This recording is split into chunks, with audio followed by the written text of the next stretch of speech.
Hey, it's Pastor Adam here with Reach College of Ministry. Not only is Reach College a great place to attend or to audit courses, but our heart is also to equip you for ministry, to help you think more deeply about God. So I want to share something with you that I'm calling Theology Matters. Let's talk about the nature of God. Confession time.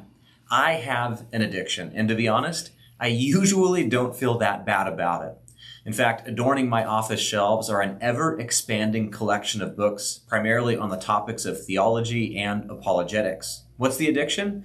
Buying more books than I will ever likely even have time to read, or, quite honestly, the capacity to fully comprehend.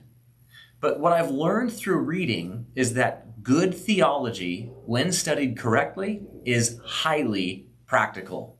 Far from a bland theoretical exercise in attempting to comprehend the infinite, my awe of God has only increased, and I hope that you have a similar experience. So allow me to introduce just one aspect of God's nature, which theologians refer to as an attribute.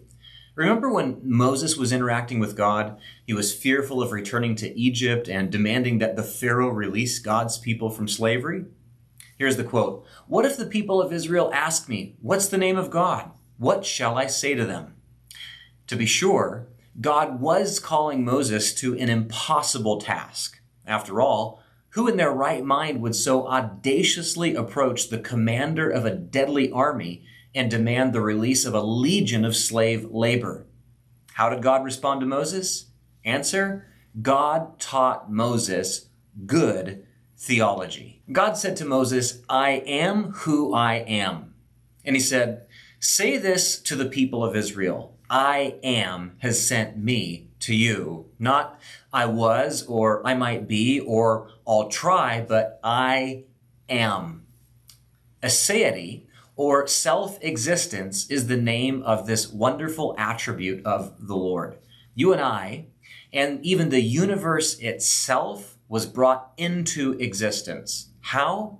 By the wisdom and power of the self-existing Lord. Why does this matter? First, our very existence depends on the aseity of God. Second, and more practically, when the Lord calls you or me to an impossible task, remember that God's calling is not contingent on our power, but on His power.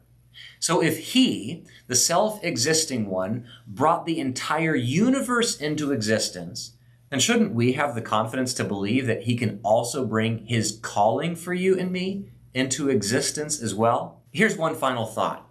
Good theology increases our awe of the Lord and strengthens our courage to trust Him in any season of life. So when studying the Bible, press in and pray, Lord, what does this passage teach me about your nature? How can this theological truth strengthen me in my current circumstance? The Lord delights in revealing Himself to every person who diligently seeks Him.